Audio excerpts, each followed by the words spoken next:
नमस्ते dear student. Maths के अंदर आज हम रोमन नंबर सिस्टम को करेंगे। देखो, नंबर सिस्टम अलग अलग होते हैं। जैसे सिंपल अगर हम डिजिट्स लिखते हैं तो वो कैसे लिखते हैं, 1 2 3 4 5 6 7, इस तरीके से लिखते हैं। 8 9 10 इसी तरीके से लिखते हैं। कहने का मतलब जब ये डिजिट्स लिखते हैं तो इन डिजिट्स के अंदर हमारे पास कौन कौन से नंबर होते हैं। 10 को मैं यहाँ से काटता हूँ तो 0 से शुरू करूँ तो ये 10 डिजिट होते हैं। इन्हीं डिजिट के अंदर क्या आ जाते हैं, हमारे सारे के सारे नंबर आ जाते हैं। अगर इसको मैं इंग्लिश के लेटर में लिखूं तो कैसे लिखे जाते हैं, वन की जगह क्या लिखोगे आप, 1 0 2 3 4, और इस तरीके से आप इसको लिख दोगे। हिंदी में बोलूं मैं तो आप कैसे लिखोगे, 1 2 3 4 5, इस तरीके से आप क्या लिखोगे, इनको हिंदी में लिखते हो। इसी तरीके से इनको रोमन में किस तरीके से रिप्रेजेंट किया जाता है, तो जैसे ये डिजिट होते हैं आपके 0 से लेकर 9 तक। रोमन के अंदर भी कुछ ऐसे डिजिट होते हैं जिनके अंदर नंबर्स को क्या किया जाता है, रिप्रेजेंट किया जाता है। कौन कौन से होते हैं वो, तो सबसे पहला होता है आपके पास इस तरीके से I, उसके बाद आपका होता है V, उसके बाद जो होता है वो होता है आपका X, एक होता है आपका L, एक होता है C, एक होता है D और एक होता है M। मैं इनकी वैल्यूज बता देता हूं एक बार। इसकी वैल्यू 1 होती है, इसकी वैल्यू 5 होती है, इसकी वैल्यू 10 होती है, इसकी वैल्यू 50 होती है, इसकी वैल्यू 100 होती है, इसकी वैल्यू 500 होती है, और M की वैल्यू जो होती है वो 1000 होती है। कई बार जीरो को रिप्रेजेंट करने के लिए एन वर्ड का भी यूज कर देते हैं। एन का मतलब होता है नल। नल मीन्स कोई भी वैल्यू नहीं, लेकिन ये रेयरली यूज होता है। बहुत बड़ी जो पत्ती जहां पे यूज होती है ये, वहां पे एन का यूज किया जाता है, अदरवाइज एन का यूज नहीं होता। आपकी बुक के सिलेबस के हिसाब से मैं बता देता हूँ, सिर्फ इन्हीं नंबर्स का क्या होता है, यूज होता है। कैसे रिप्रेजेंट किए जाते हैं, 1 के लिए हम लिखते हैं आई, ये होता है आपका 2 के लिए, इस तरीके से ये होता है 3 के लिए, ये होता है आपका 4 के लिए। 4 के लिए हम क्या करते हैं, 5 में से एक को क्या कर देते हैं, घटा देते हैं। इसके अंदर खासकर इस पत्ती के अंदर जो बड़ा अक्षर होता है वो अगर राइट हैंड साइड में है और छोटी वैल्यू क्या है, लेफ्ट हैंड साइड में है, इसका मतलब पूरे की वैल्यू क्या है, बड़े में से छोटे को घटा दो। यानी वी है, जो वी की वैल्यू कितनी थी यहाँ पे 5 थी, तो 5 में से एक गया, इसकी वैल्यू कितनी होगी 4। 5 के लिए आपको बता ही रखा है। 6 के लिए अगर हम बात करें तो 6 के लिए क्या होगा आपका, इसके अंदर एक क्या हो जाएगा, जुड़े जाएगा। 5 के अंदर एक जोड़ देंगे तो वो क्या हो जाएगा आपका 6। इस तरीके से आपका ये क्या हो जाएगा 7, 2 जोड़ देंगे तो 3 जोड़ देंगे तो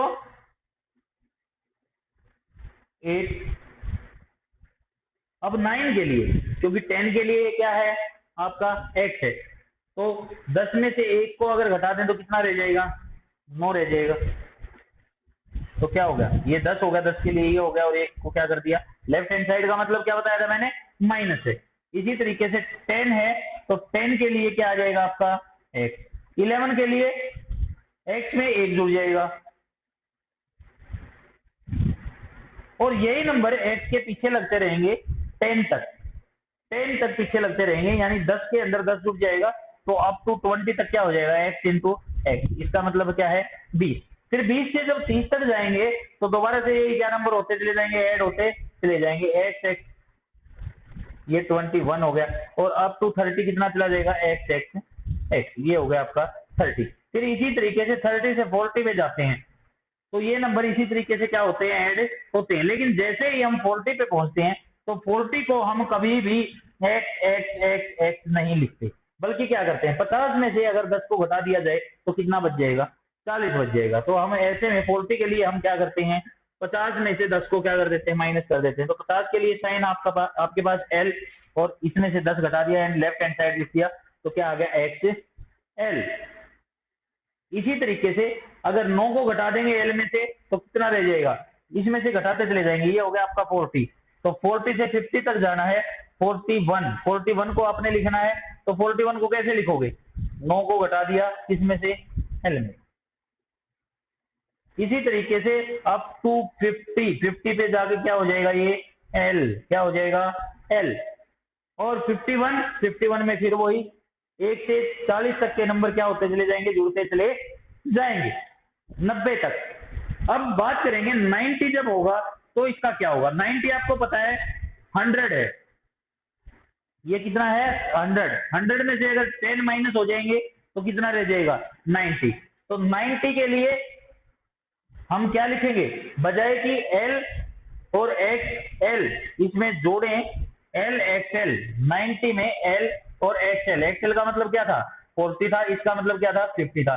तो ये चीज आपकी गलत हो जाएगी, ये नहीं करना आपने, बल्कि इसको क्या लिखा जाता है, इसको लिखा जाएगा किसमें 100 में से क्या गया 10 गया, यानी एक्स और सी, इसकी वैल्यू क्या है 90 है, क्या है 90। अब आगे चलते हैं 100 के बाद दोबारा से जब 100 पे पहुंच जाएंगे 90 के लिए एक्स सी, इसी तरीके से 90 से 100 तक ये नंबर जाते चले जाएंगे और 100 पे जाके क्या हो जाएगा सी। सी के बाद 1 से दोबारा 101 के लिए क्या हो जाएगा सी, ये इसकी वैल्यू होगी 101, और सी अगर है तो इसकी वैल्यू क्या होगी 200। सेम टू सेम प्रोसीजर चलता रहेगा 300 तक। 300 जब होगा तो आपका क्या हो जाएगा सी। लेकिन बात वही फिर 400 पे आती है, तो 400 के लिए क्या होगा, मैं एक बार रब करता हूं, 400 के लिए क्या होगा,